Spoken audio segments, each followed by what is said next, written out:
نحمده ونصلي على رسوله الكريم اما بعد فاعوذ بالله من الشيطان الرجيم بسم الله الرحمن الرحيم فبما رحمة من الله لنت لهم ولو كنت فظا غليظ القلب لانفضوا من حولك صدق اللہ العظیم۔ ہمارے معاشرے میں ایک رویہ عدم برداشت کا ہے جس کی وجہ سے ایک پرامن زندگی فسادات کا شکار ہوتا ہے۔ اسلام نے ہمیں اس کے مد مقابل بہترین رویہ رواداری کا عطا کیا ہے۔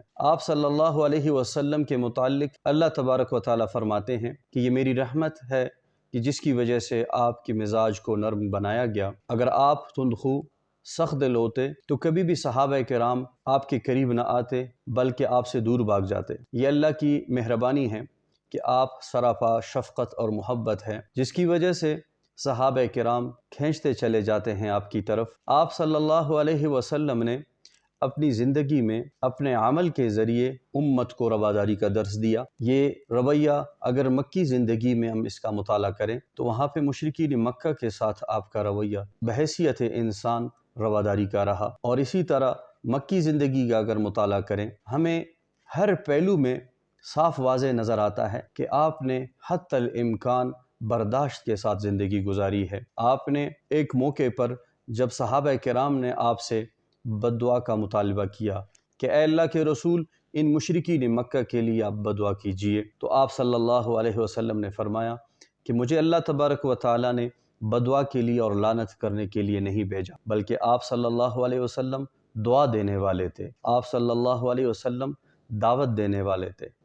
آپ نے کبھی اپنے آپ سے لوگوں کو دور نہیں رکھا۔ جس نے آپ کے اوپر ظلم کیا ذاتی طور پر آپ صلی اللہ علیہ وسلم نے کسی سے اپنے لیے انتقام نہیں لیا، بلکہ آپ نے دوسروں کو معاف کیا اور معافی کا درس دیا۔ آپ صلی اللہ علیہ وسلم نے اپنے ارشادات کے ذریعے امت کو پیغام دیا کہ امت رواداری کا مظاہرہ کریں انسانیت کے ساتھ۔ انسانیت کا اگر ہم اس حدیث کی روشنی میں جو آپ کا صلی اللہ علیہ وسلم کا فرمان ہے کہ جہاں پہ انسانوں کو اللہ کا کھمبا قرار دیا گیا ہے، الخلق عیال اللہ فاحب الخلق الی اللہ من احسن الی عیالہ، اللہ کے نزدیک سب سے اچھا اور بہترین وہ شخص ہے جو اس کے کنبے کے ساتھ اچھا رویہ رکھے، رواداری کا رویہ رکھے، حسن سلوک کرے۔ جو اچھا رویہ نہیں رکھتا، جو ظلم کرتا ہے، جو رحم نہیں کرتا، اس کے متعلق آپ صلی اللہ علیہ وسلم کا ارشاد ہے لا یرحم اللہ من لا یرحم الناس، اللہ اس پر رحم نہیں کرتا جو لوگوں پر رحم نہ کرے۔ اور ایک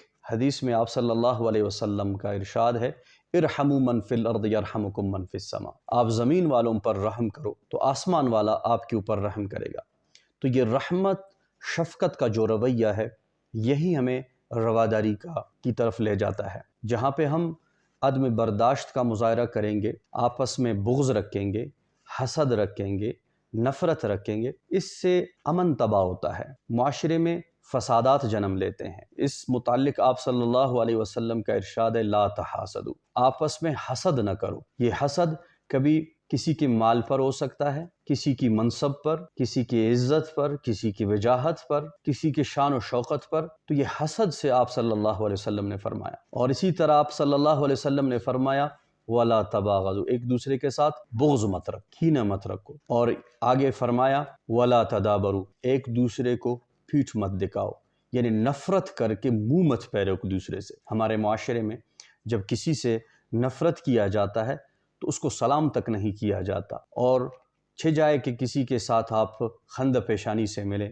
اخلاق کا مظاہرہ کریں۔ یہ اخلاق اور محبت کا جو رویہ ہے، آپ صلی اللہ علیہ وسلم کا ارشاد ہے کہ جو اخلاق کے ساتھ لوگوں کے ساتھ پیش آئے وہ صوم و صلات کے پابند لوگوں کا درجہ پا لیتا ہے۔ کتنی بڑی فضیلت ہے اخلاق کا، جس کا درس آپ صلی اللہ علیہ وسلم نے ہمیں دیا ہے۔ اور اسی طرح اگر ہم نبی اکرم صلی اللہ علیہ وسلم کی مدنی زندگی کا مطالعہ کریں، وہاں پہ بھی آپ صلی اللہ علیہ وسلم نے یہود کے ساتھ یا منافقین کے ساتھ یا دیگر عرب قبائل کے ساتھ آپ کا رویہ بحیثیت انسان رواداری کا رہا ہے۔ اور آپ صلی اللہ علیہ وسلم کے اگر ہم میثاق مدینہ کو، صلح حدیبیہ کو، دیگر معاہدات کو دیکھیں، وہاں پہ بھی حتی الامکان آپ صلی اللہ علیہ وسلم نے عفو درگزر اور رواداری کا مظاہرہ کیا ہے۔ اور یہی درس امت کے لیے ہے۔ ہماری گھر کی زندگی ہو، ہمارے کسی ادارے کے ساتھ ہمارا واسطہ ہے، وہاں کی اگر ہمارا